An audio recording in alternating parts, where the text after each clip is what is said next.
इथे बाला बसमावरती आक्रमण केलं जात आहे. बॅक टू बॅक दुसरा चौकार.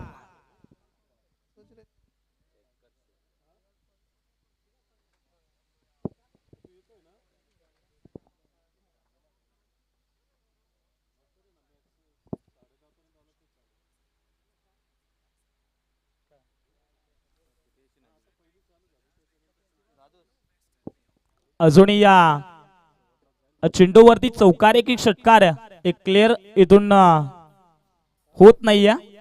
तिकडे स्वयंसेवक असतील तर आमच्यापर्यंत निर्णय पोहोचवा प्लीज. यस, इथून पंचांचा सिग्नल आलाय. 4 धावा. चला या स्पर्धेचे स्वयंसेवक विनंती करेल आमचे लाडके व्हॉलंटियर आपण सीमारेषेचा ताबा घ्या आणि ब्लॅक स्क्रीनच्या समोर एक छोटासा मुलगा आहे, थोडं साईड लावा सर. मॅच थांबवा 1 मिनिट. लॉंग ऑफला रमेश लचकानं फटका भरपूर चांगला खेळलाय, परंतु त्या फटकामध्ये 4 धाबा की 6 धाबा आहेत.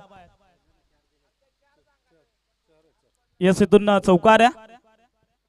बॅक टू बॅक 2 चौकार आलेत फलंदाज रमेश लचकाच्या बॅट मधून. एकंदरीत धावसंख्या धावफलकावरती तुम्हाला पाहायला मिळतील. खर तर बिनबाद 22 धाबा धावफलकावरती. पुन्हा एकदा दुसरं षटक. शॉर्ट पिचचा बॉल पुन्हा एकदा आपण पाहतोय फाईन क्षेत्रामध्ये सकाळच्या सत्रामध्ये मी म्हणेन बाला बसमावरती आक्रमण केले जात आहेत आणि दुसऱ्या दिवसामध्ये रमेश लचकाच्या नावावरती एक चौकार हॅट्रिक पाहायला मिळतीये. खरं तर इथून धावसंख्या धावफलकावरती पाहायला मिळेल बॅक टू बॅक तिसरा चौकार येतोय. धावसंख्या उंच भरारी घेत असताना 26 लॉस ऑफ 0 विकेट 26 धाबा धावफलकावरती.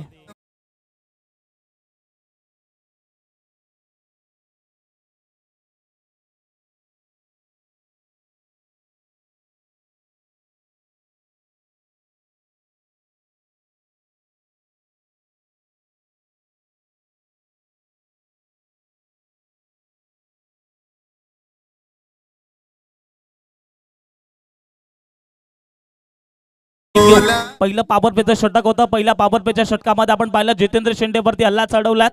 खरं तर त्याने 14 धाबा धावफलकावरती खर्च केला होता, परंतु या षटकामध्ये आता इथून थोडंसं व्हेरिएशन पाहायला मिळाला.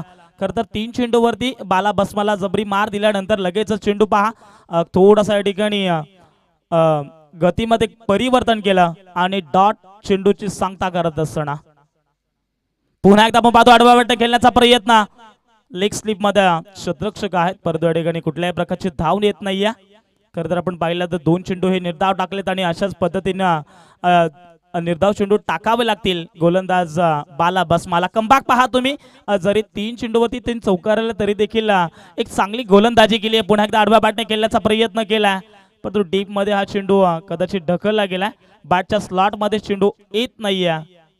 सॉरी, इथून त्रिफाळा चित्त या ठिकाणी होत असताना फलंदाज रमेश लचका बॅक टू द पब्लिक.